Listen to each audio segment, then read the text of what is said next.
I stood at the edge of the forest, watching the snow fall through the pine branches. The cabin behind me was silent. The mountain air was so cold it hurt to breathe, but I barely felt it. I'd been standing there for 20 minutes, maybe longer. Time didn't mean much anymore. The memorial service had ended 3 hours ago. The funeral director and his assistant had packed up their folding chairs and portable heater. The minister had shaken my hand and driven back down the mountain road. David, my oldest friend, had offered to stay the night, but I'd told him I needed to be alone. And I was alone, completely alone. Helen's ashes sat in a wooden urn on the mantel inside. After 42 years of marriage, that's what it came down to. A small wooden box that weighed less than 10 pounds. I looked out at the 80 acres of forest that stretched behind our property. Helen had fallen in love with this place the first time I brought her here, back in 1983. We were young then. I was a newly hired forestry officer, and she was a nurse at the hospital in Kamloops. We'd saved for 5 years to buy this land and build the cabin ourselves, one log at a time, every weekend and holiday we could spare. Our children, Thomas and Rebecca, had grown up here. They'd learned to ski on these slopes, built forts in these woods, caught their first fish in the creek that ran through the property. But they hadn't been here today. Neither of them. Thomas had sent a text message yesterday. "Sorry, Dad. There's a critical project deadline at work. The engineering firm can't proceed without my approval. I'll visit in a few weeks." Rebecca's excuse came in an email 2 days ago. "My team is launching a major campaign. I literally cannot step away right now." You understand. I understood. I understood that their mother had been dying for 5 years, and somehow they never had time. I understood that when she was diagnosed with Parkinson's at 57, they'd both said they'd be there more often. But more often turned into Christmas visits that got shorter each year, then phone calls that became texts, then texts that went days without replies. The snow was falling harder now. I should go inside, start a fire, make some tea, but I couldn't move. Not yet. I heard the sound before I saw anything. A vehicle engine, struggling up the mountain road. Strange. Everyone who'd come for the service had left hours ago. I squinted through the snow and saw headlights. Then 2 vehicles, an SUV and a truck. My heart lifted for a moment. Maybe they'd come after all. Maybe Thomas and Rebecca had managed to get away, had driven through the night to be here, even if it was too late for the service. The SUV pulled up first. Thomas got out, wearing an expensive North Face jacket I'd never seen before. Rebecca emerged from the truck with her husband, Marcus, who I'd met exactly twice in the 3 years they'd been married. "Dad." Thomas walked toward me, not quite meeting my eyes. "You came." My voice sounded rough. I cleared my throat. "Your mother. The service was this afternoon." "We know." Rebecca pulled her designer scarf tighter. "We're sorry we missed it. Traffic from Vancouver was terrible." Traffic. From Vancouver to Kamloops, then up this mountain road. An 8-hour drive they couldn't have made yesterday, or the day before, or any time in the last week, while their mother lay in hospice care 20 minutes down the mountain. "Come inside," I said. "It's freezing out here." We trudged through the snow to the cabin.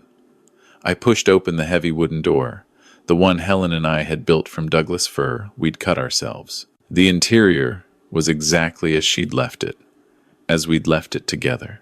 Her reading glasses on the side table. Her favorite Afghan draped over the armchair by the fireplace. The urn on the mantel, surrounded by photos of our life together. Thomas and Rebecca stood awkwardly in the entryway, stomping snow off their boots.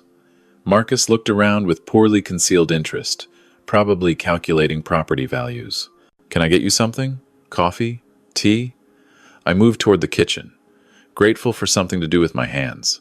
"Actually, Dad, we need to talk." Thomas exchanged a glance with Rebecca. "About the cabin." The cabin. Not about their mother. Not about the service they'd missed. Not about the fact that I'd scattered their mother's ashes alone this morning at sunrise, standing by the creek where we'd been married in 1981. What about it? I sat down slowly in Helen's chair. My knees had been bothering me lately. Too many years of hiking these mountains, carrying equipment, helping Helen in and out of bed when the Parkinsons made it impossible for her to move on her own. Rebecca perched on the edge of the sofa. "We've been thinking. This place is too much for you to maintain alone. It's remote. It's isolated. What if something happens to you up here? I've lived here for 40 years. Yes, but...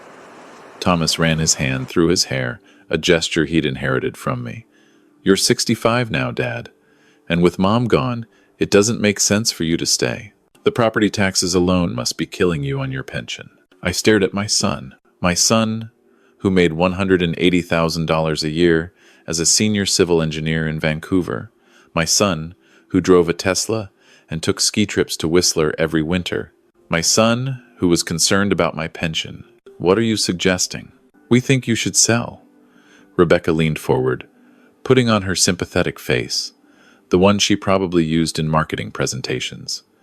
There's a wonderful retirement community in Kamloops. We've already looked into it. You'd have people around, activities, medical care on site. You want me to move into a senior's home? It's not a senior's home, Dad. It's a retirement community. Very modern, very nice. Some units even have mountain views. Mountain views. Like looking at a postcard instead of living in the mountains I'd called home for 4 decades. And what happens to the cabin? I asked, though I already knew. Thomas and Rebecca exchanged another look. Well, the property is worth quite a bit now. Waterfront wilderness property in BC is prime real estate. We talked to a realtor friend, and he thinks we could get at least $1.8 million, maybe more if we wait for the right buyer. We, not you, we. Split 3 ways. That's $600,000 each, Marcus added helpfully. It was the first thing he'd said since arriving. I looked at this man who'd married my daughter, who I barely knew, who was sitting in my home discussing the sale of my property like it was already decided. This cabin isn't for sale, I said quietly. Dad, be reasonable. Thomas stood up, started pacing. You can't maintain 80 acres alone. The cabin needs work. The roof needs replacing. The water system is ancient. When was the last time you had the septic inspected? I know what needs doing. I've been taking care of this place since before you were born. Exactly, Rebecca jumped in.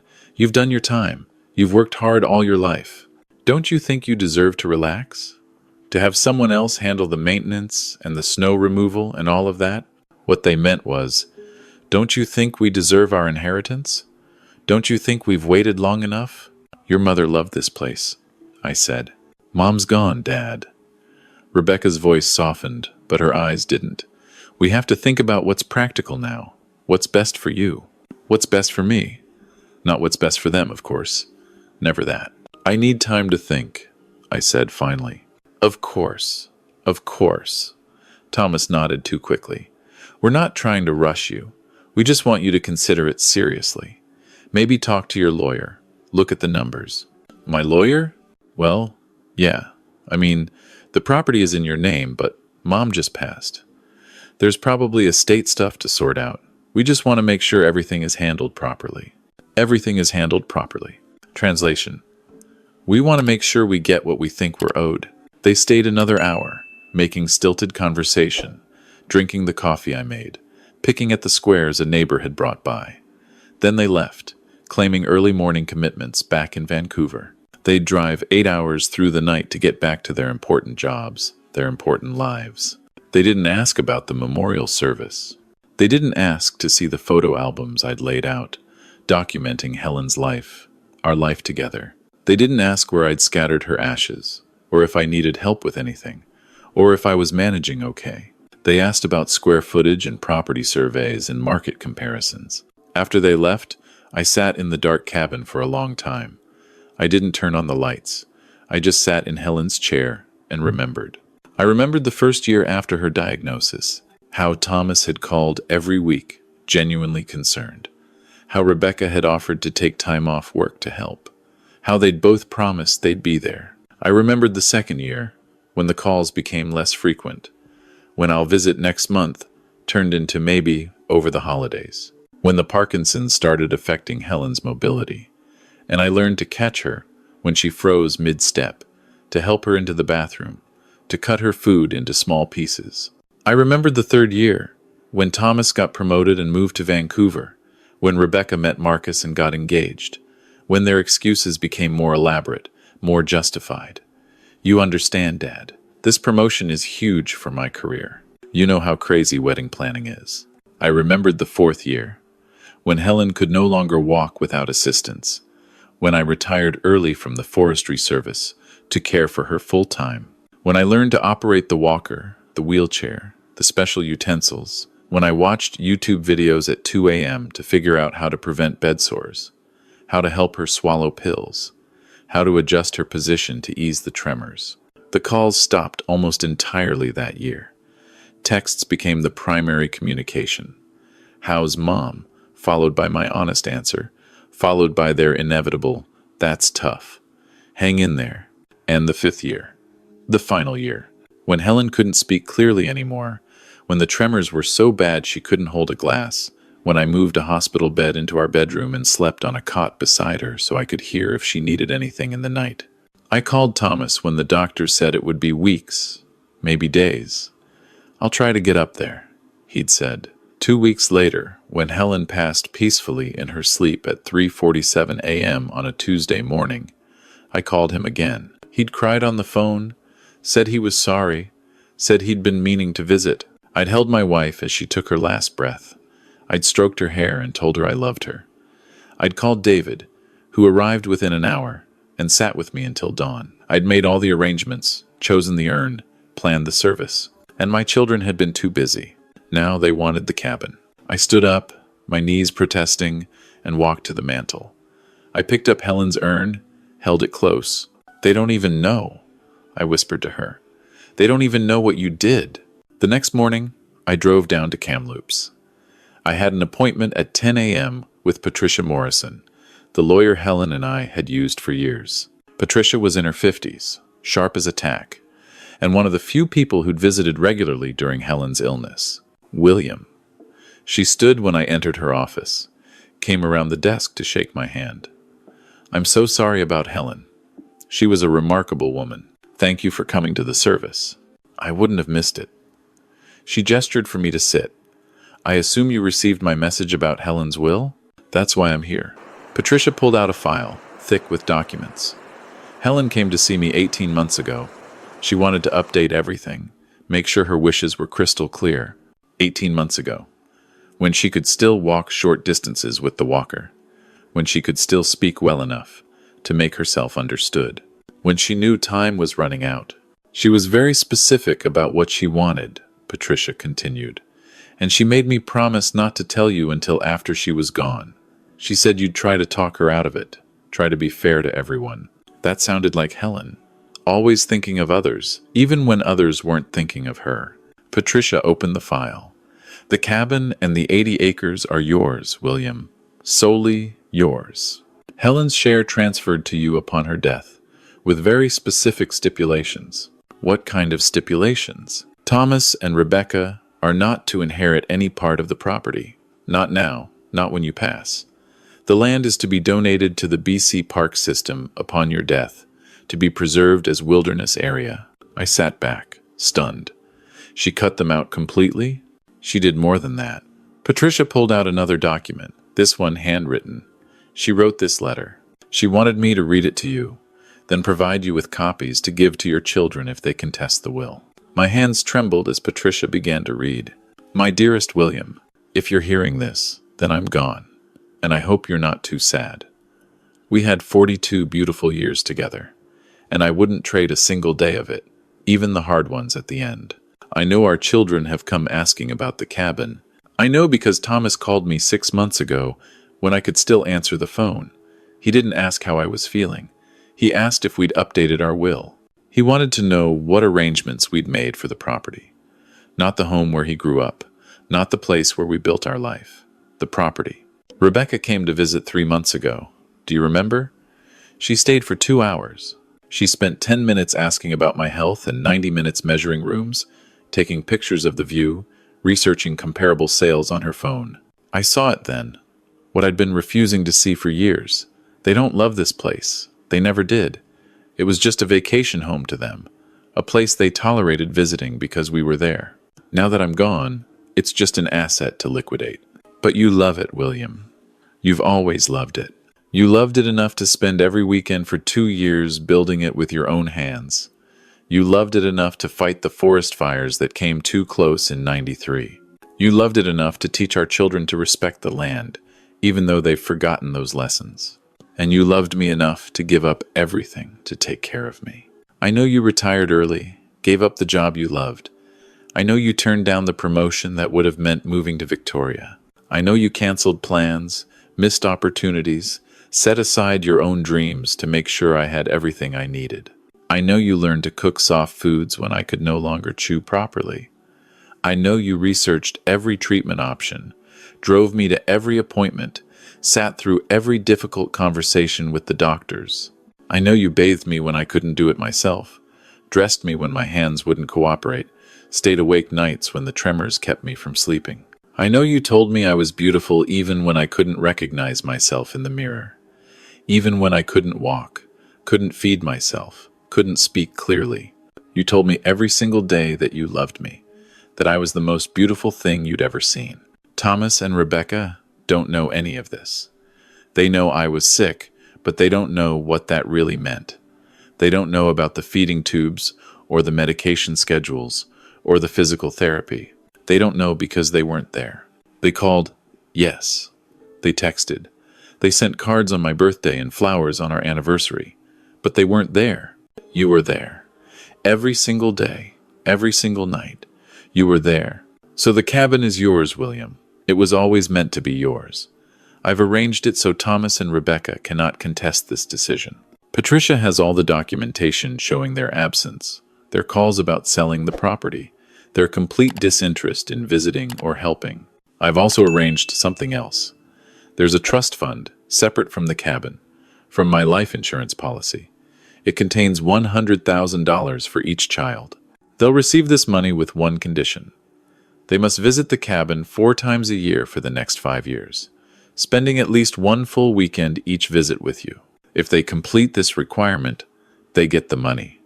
If they don't, the funds go to the Kamloops Regional Hospital to support families dealing with Parkinson's disease. I know what you're thinking. You're thinking I'm being too harsh, too unforgiving. You're thinking they're still our children, that we should give them grace. But William, I'm not doing this to punish them. I'm doing it to give them one last chance to know their father, to understand what real love looks like, to learn that family isn't about what you inherit, it's about who shows up. If they choose the money over you, then they've learned nothing, and they deserve nothing. If they choose you, then maybe there's hope. Either way, the cabin remains with you, the man who built it, who loved it, who honored it. Thank you for 42 years of showing me what real love is. Thank you for every day, every night, every difficult moment you faced without complaint. You are the best man I've ever known. All my love, always. Helen. Patricia's voice cracked on the last few lines. She set the letter down, pulled off her glasses, and wiped her eyes. I couldn't speak. I could barely breathe. I just sat there, tears streaming down my face, my chest tight with grief and love and gratitude. There's more, Patricia said gently. She made detailed records, hospital visitation logs showing you were there every day, sometimes twice a day, for 5 years. Phone records showing the decline in calls from Thomas and Rebecca. Emails and texts documenting their excuses. Statements from neighbors, from David, from the hospice nurses, all confirming that you were her sole caregiver. She pulled out another document. She also anticipated they might claim you manipulated her, or that she wasn't of sound mind. She had a full cognitive assessment done 16 months ago, proving she was completely mentally competent. She recorded a video statement with me as witness, explaining her decisions in her own words. I thought about Helen, already weak, already struggling, using her remaining strength to protect me, to protect what we'd built together. What do I do now? I asked. You give them the letter. You explain the trust fund conditions. And you let them choose. I drove back up the mountain, the envelope containing Helen's letter sitting on the passenger seat. I thought about what to say to Thomas and Rebecca, how to explain this, but I didn't have to wait long. When I pulled up to the cabin, both vehicles were there again. Thomas and Rebecca must have driven back up after I left for Kamloops. They were waiting on the porch, and they didn't look happy. "Dad, we need to talk," Thomas said before I'd even gotten out of the truck. "We've been discussing the situation," Rebecca added, "and we really think it's time to make some decisions about the property." I climbed the porch steps slowly, my knees aching from the drive. "Come inside." We settled in the same positions as yesterday. Me in Helen's chair, them on the sofa, Marcus lurking in the background. "I saw the lawyer today," I said. "Good," Thomas nodded. "So you understand the estate implications. Look, Dad, we know this is hard, but the sooner we put the cabin on the market, it's not going on the market." Rebecca leaned forward. "Dad, we've been patient, but your mother left a will." I pulled out the envelope. She left very specific instructions. I watched their faces as I read Helen's letter. I watched Thomas's expression shift from confusion to disbelief to anger. I watched Rebecca's jaw tighten, her hands clench. When I finished, there was a long silence. "This is bullshit." Thomas stood up, his face flushed. "She can't do this." "She already did. The will is ironclad. Patricia made sure of it. We'll contest it." Rebecca was on her feet now, too. She was sick. She wasn't thinking clearly. She had a full cognitive assessment, video testimony, witnesses, documentation of everything. I met their eyes. She knew exactly what she was doing. "So that's it?" Thomas's voice was rising. 42 years of being their son, and I get nothing? "You get $100,000, I said quietly. "Each of you. If you visit 4 times a year for 5 years. "Visit?" Rebecca laughed, but there was no humor in it. "She's bribing us to spend time with you?" "No. She's giving you a chance to have a relationship with your father, something you haven't bothered with for the last 5 years. "That's not fair," Thomas pointed at me. "You don't know what our lives are like. We have jobs, responsibilities. Your mother was dying." My voice cracked. "For 5 years, she was dying, and you couldn't find time to visit. We called. You called. You sent texts. You sent flowers." I stood up, my whole body shaking.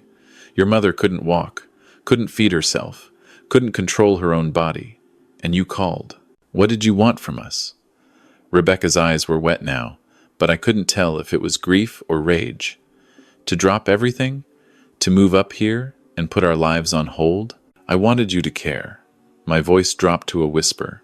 "I wanted you to care that your mother was suffering. I wanted you to visit more than twice in 5 years. I wanted you to ask what you could do to help, instead of asking when we were going to sell the cabin." They both fell silent. "Thomas, you called your mother 6 months before she died.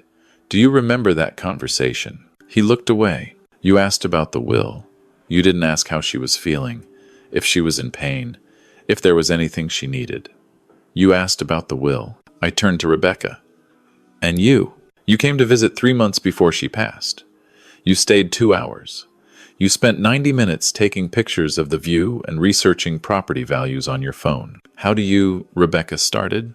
"Your mother told me. She saw it all, understood it all.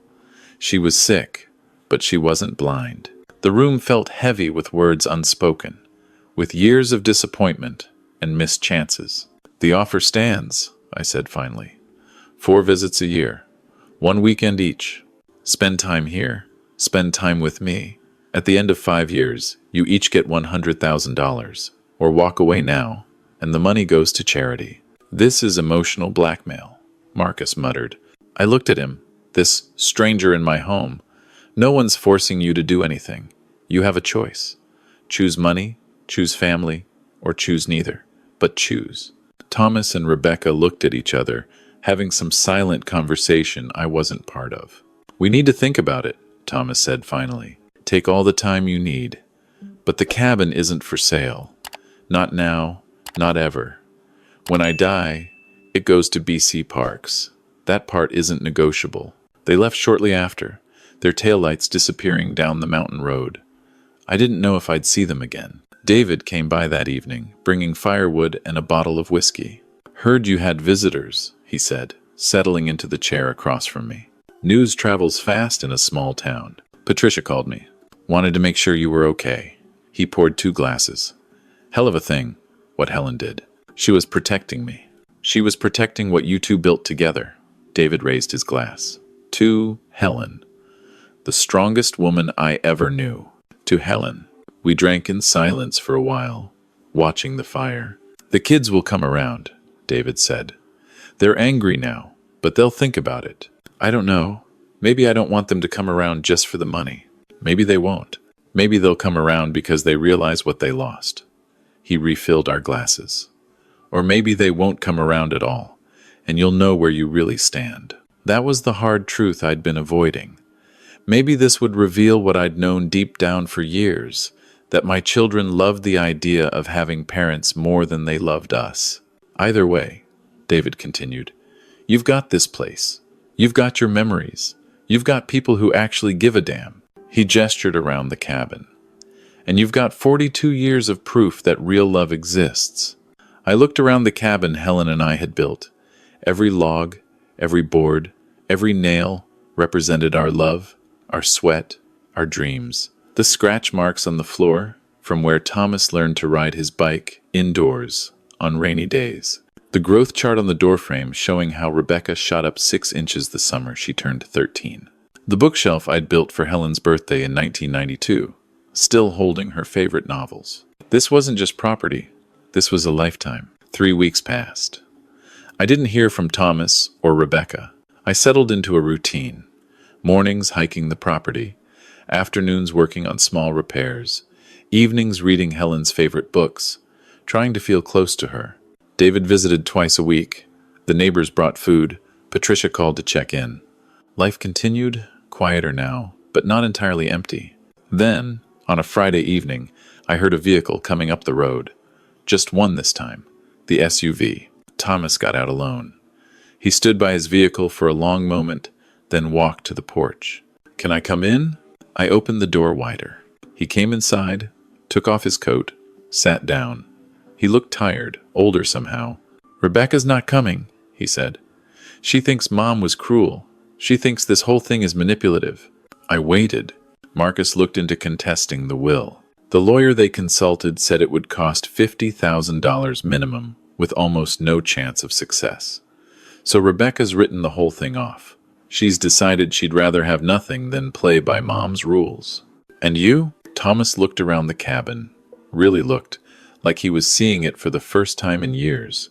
I've been thinking about what you said. About the phone call. He rubbed his face. I did call Mom to ask about the will. I've been telling myself it was responsible, that I was just trying to help you plan. But that's bullshit, isn't it? I called because I wanted to know what I was getting. He stood, walked to the window, overlooking the forest. I didn't come for the money, he said. I came because I don't want to be the person who couldn't make time for his dying mother. I don't want to be the son who cared more about inheritance than about his father. What about Rebecca? Rebecca's made her choice. I can't make it for her. He turned back to me. But I'm here, if you'll have me. I'd like to try to fix this, Dad. I'd like to try to be better. Something loosened in my chest. Not forgiveness? Not yet. But maybe the beginning of it. The guest room still has your old bed in it, I said. Over the next months, Thomas came once a month. Every month. The first few visits were awkward. Stilted conversations punctuated by long silences. But slowly, something shifted. He helped me replace the cabin roof, learning the same carpentry skills I'd tried to teach him as a teenager. We hiked the property lines together, and I showed him the boundary markers, explained the ecosystem, shared the knowledge I'd accumulated over 40 years.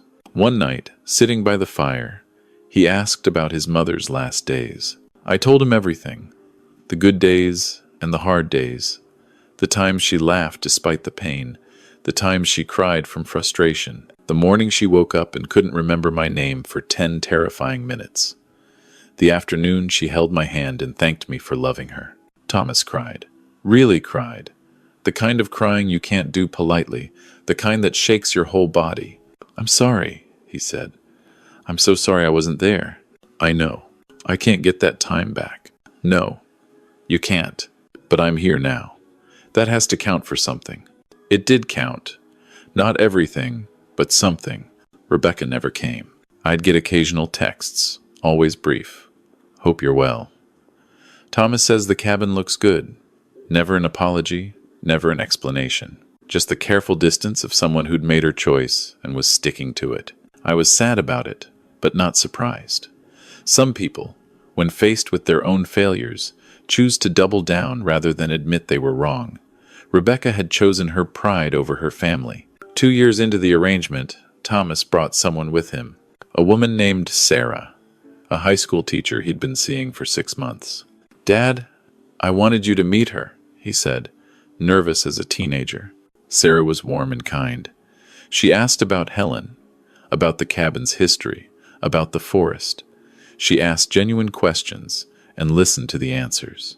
Over dinner, she told me about her own parents, both gone now, and how she wished she'd spent more time with them. After dinner, Thomas pulled me aside. "I'm going to ask her to marry me," he said, "but I wanted your blessing first." "You don't need my blessing. I know, but I want it." I looked at this man, my son, who'd been so lost and was trying so hard to find his way back. "She makes you happy?" "She does." "Then yes, you have my blessing." They married the next spring, a small ceremony at the cabin. David was my best man. Rebecca didn't come, but she sent a card. "Congratulations to Thomas and Sarah." Not to me, just to them. At the reception, dancing with Sarah to an old Johnny Cash song that Helen had loved, I felt something I hadn't felt in years. Hope.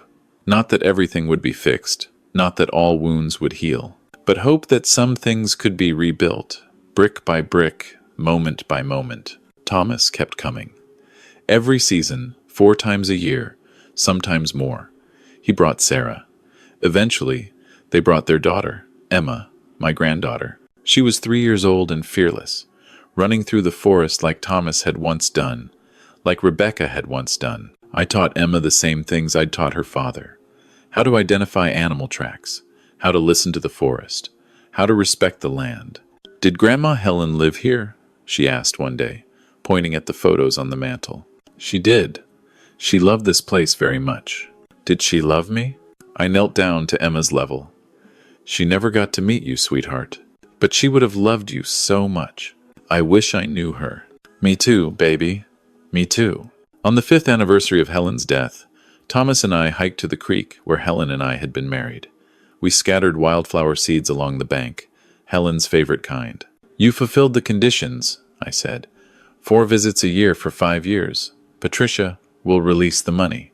Thomas was quiet for a moment. "Keep it." "What?" "The money. Keep it. Or donate it. I don't care." He looked at me. "That's not why I kept coming." "Then why did you?" "Because you're my father. Because Mom was right. Because I was losing something precious, and I didn't even know it until it was almost gone." We stood by the creek, listening to the water flow, watching the sunlight filter through the pine trees. "I'm proud of you," I said. Thomas's eyes filled with tears. "I don't deserve that. No one deserves anything. We just choose what kind of people we want to be, and we try to live up to it." We walked back to the cabin together, father and son, carrying Helen's memory between us. Rebecca never came.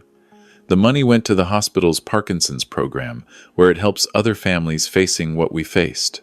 Patricia tells me it's funded respite care for caregivers, bought specialized equipment, supported research. Helen would have liked that. I'm 70 now. My knees are worse, and I can't hike as far as I used to. But I'm still here in the cabin, still maintaining the land, still living the life Helen and I built together. Thomas visits regularly, not because he has to, but because he wants to. Emma calls me every Sunday, tells me about school, asks when she can come visit again. Sarah sends photos of their life, includes me in holiday plans, treats me like family. It's not everything. Rebecca's absence still hurts, still leaves a hole, but it's enough. David and I still drink whiskey by the fire on Friday nights. The neighbors still check in. Life continues, different now, quieter, but not empty. Sometimes, on clear nights, I sit on the porch and look out at the forest. I think about Helen, about 42 years of marriage, about the life we created here. I think about how she protected me, protected this place, protected our dreams even when she was dying. I think about Thomas, who came back from the edge, and Rebecca, who didn't. And I understand that Helen's final gift wasn't just the cabin or the money or the conditions of the will. It was clarity. The clarity to see who really loved me, who really showed up, who really mattered. Some people wait until someone's gone to appreciate what they had. Some people never learn at all. But some people, like Thomas, find their way back. They learn that real love isn't about inheritance or obligation. It's about showing up. It's about being there when it's hard, when it's inconvenient, when there's nothing to gain except the knowledge that you did right by someone who loved you. The cabin will go to BC Parks when I die. It will be preserved, protected, available for others to enjoy. And maybe someday, people will hike these trails and fish in this creek and never know about Helen and William, about 42 years of love, about the lessons learned and the prices paid. But I'll know, and Thomas will know, and Emma will know, because I'm teaching her the way I should have taught her father better. The cabin isn't about property values or square footage or market comparisons. It's about love made tangible, about dreams built with your own hands, about staying when others leave. It's about looking at someone who can't walk, can't talk, can't do anything for themselves, and saying, "You're still beautiful to me." That's what Helen taught me. That's what she protected. That's what she left behind. Not money, not property, but the truth. And the truth is this: real love shows up. Real love stays. Real love builds something that lasts longer than a lifetime. I learned that from Helen. I tried to teach it to my children. One of them learned, one of them didn't. But the lesson remains, built into every log of this cabin, carried on every breeze through these pine trees, flowing in every ripple of the creek. Love isn't what you say, it's what you do. It's who you become when no one's watching except the person who needs you most. Helen knew that. I know that. Thomas is learning it. And maybe that's enough. Maybe that's more than enough. Maybe that's everything.